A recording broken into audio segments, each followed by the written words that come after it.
Welcome to a Forthright audio podcast of a newspaper column inspired by listening to the audiobook version of a memoir written by a man who had no fathering and precious little stability in his life. It was even more powerful listening to it read by the author, Rob Henderson. He is now a graduate of Yale with a PhD in psychology from the University of Cambridge after surviving a troubled and fatherless childhood. His academic recitation of statistics on fatherlessness and reflections on his own life story led me to consider more deeply my own privileged life. There has been much envious outcry over the concept of building generational wealth and on what privilege means in society. And I do accept that I have privilege. Thanks to my mother's deep dive into genealogy and her family history, I can confirm that I personally have the privilege of descending from over 400 years of primarily stable two-parent families.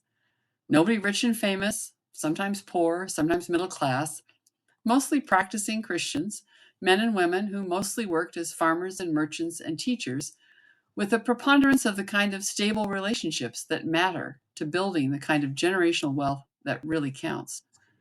Father's Day inspired the timing of this column titled Generational Emotional Wealth Requires Fathers. Published Thursday, June 13, 2024 in the Spokesman Review.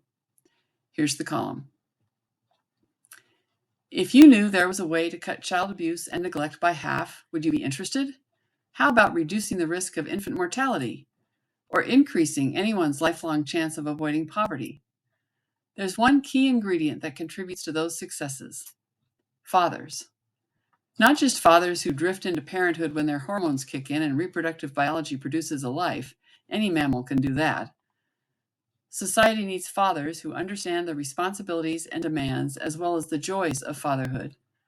Fathers who commit to their children even if they haven't committed in marriage to the mother of their children, although being raised by married biological parents is an even better predictor of success for kids.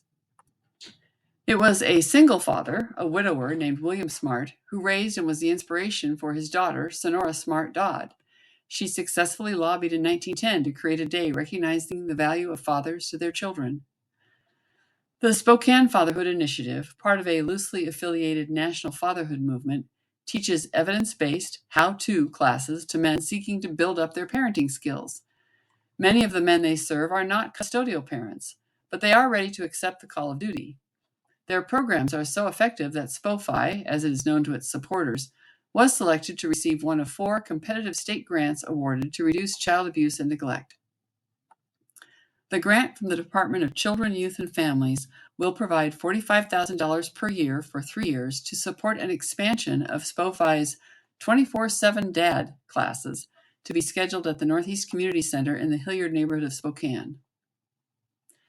We don't typically think of funding fatherhood programs as part of tackling child abuse and neglect, said Ron Howenstein, SPOFI president. The state has adopted 5 protective factors, and if they're strengthened, it's proven that child abuse goes down. Our curriculum strengthens all 5. The 5 factors listed in the grant application are: 1, knows his strengths and weaknesses, self-awareness; 2, cares for himself; 3, knows how to father; 4, knows how to parent; and 5, builds healthy relationships with family and community. Howenstein cited Ken Canfield of the National Center for Fathering as the authoritative source on statistics backing up the importance of active and involved fathers in heading off poor outcomes for children. Canfield serves on the advisory board for SPOFI and, according to Howenstein, is the guru in this field. He's interviewed 10,000 dads and boiled the research down to 7 secrets of highly successful fathers.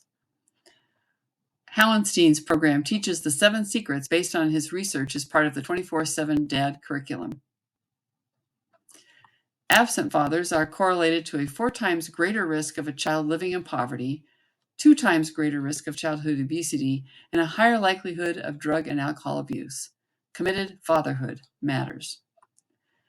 Howenstein sees a general instability in the culture as creating a fear of commitment.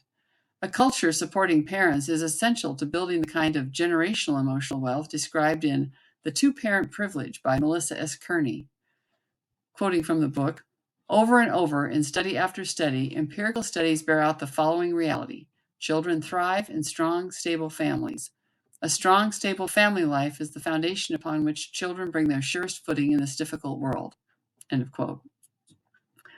Fathers are essential to providing that sure footing. SPOFI offers training and mentoring programs for dads starting at every level of skill and experience, from an incarcerated father preparing to reintegrate into his child's life to an experienced father seeking the enrichment and insight to do it better. According to the summary of a study for the Fatherhood Research and Practice Network, published in a SPOFI newsletter, good parenting has an economic value as well. A $900 investment in responsible fatherhood training has a potential benefit of $177,000 per father as dads become better men. Men who choose to lean into their call to duty to their children consequently do better economically and educationally. We need more than a single day to celebrate fatherhood and family. We should be celebrating good parenting for a whole month. Maybe even organize a parade in Spokane to commemorate the birthplace of Father's Day. Most of the men served by SPOFI are there because they lacked a dad to show them the ropes, and they want to break that chain of generational dysfunction. Even, or especially for fathers who do not live with the mothers of their children, being involved as parents is essential. Absence isn't simply correlated with negative outcomes, it can cause them. It's the kids who suffer the sins of the fathers. I dedicated this column in honor of Father's Day to my father, Conrad Wicht, who leaned into his fatherhood role and did so much so well. The column was well received, and I appreciated hearing stories from readers of great fathers and pretty good fathers, and even fathers who at least stuck in there and did their best. It's so easy to ignore the men doing the right thing and the quiet heroism of persistence. As always, reference links are included on the Substack post to this week's background reading, and you are invited to subscribe for notifications of new content on a variety of topics, with or without a pledge. Thank you for listening.